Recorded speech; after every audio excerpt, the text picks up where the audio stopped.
गणेशाय नमः। हर हर महादेव। सावन मास में 19 तारीख बुधवार के दिन गणेश चतुर्थी व्रत कथा या कहानी आप लोगों को एक प्रेरणादायक कहानी आज मैं सुनाऊंगी। छोटे गरीब निर्धन व्यक्ति के दो छोटे छोटे बच्चों की कहानी। तो आइए इस कथा को अवश्य सुनिएगा, आपकी सारी मनोकामना पूर्ण होगी।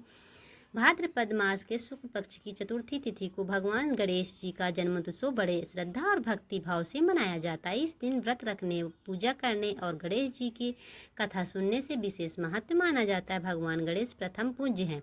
उनकी कृपा से सभी विघ्न दूर होते हैं और जीवन में सुख शांति तथा समृद्धि आती है। कथा। बहुत समय पहले एक छोटे से गांव में मोहन नाम का एक गरीब किसान रहता था। उसकी पत्नी सीता और छोटे छोटे बच्चे थे। दो परिवार बहुत कठिनाइयों से अपना जीवन बिताते थे। खेत में मेहनत करने के बाद भी फसल अच्छी नहीं होती थी। घर में हमेशा पैसों की कमी रहती थी। एक दिन गांव में एक संत आए। उन्होंने लोगों को भगवान की गणेश की महिमा सुनाई और कहा, जो श्रद्धा और सच्चे मन से गणेश चतुर्थी का व्रत करेगा, भगवान उनकी मनोकामना अवश्य पूरी करते हैं। मोहन उनकी पत्नी ने निश्चय किया कि इस बार पूरी श्रद्धा से गणेश चतुर्थी का व्रत जरूर करेंगे। अगले दिन उन्होंने घर को साफ सफाई किया। मिट्टी से भगवान गणेश की छोटी सी प्रतिमा बनाई। दूर्वा, फूल, मोदक और फल अर्पित किए।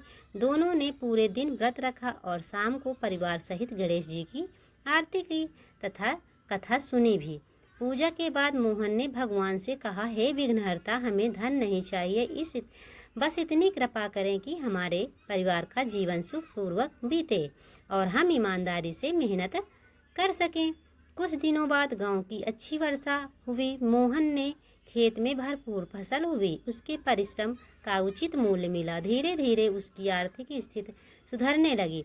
वह कभी भी भगवान गणेश का स्मरण करना नहीं भूला। एक दिन मोहन के छोटे बेटे ने पूछा, पिताजी, क्या केवल पूजा करने से सब कुछ मिल जाता है? मोहन मुस्कुराए और बोले, बेटा, पूजा हमें सच्चाई, मेहनत और धैर्य का मार्ग दिखाती है। भगवान उसी को सहायता करते हैं जो स्वयं भी ईमानदार से प्रयास करता है। उस दिन से पूरा परिवार हर वर्ष गणेश चतुर्थी का व्रत करने लगा। वे गरीब की सहायता भी करने लगे। गांव के लोग भी उनकी सादगी और भक्ति से प्रेरित हुए। धीरे धीरे पूरे गांव में प्रेम, सहयोग और साझाव का वातावरण बन गए। हमें इस कथा से क्या शिक्षा मिलती, तो जानिए। भगवान श्री गणेश सच्ची श्रद्धा और निष्काम भक्ति से प्रसन्न होते हैं।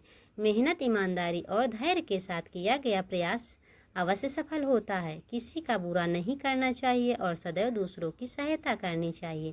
गणेश चतुर्थी का व्रत हमें बिन व्रत से संयम और भगवान विश्वास रखना चाहिए।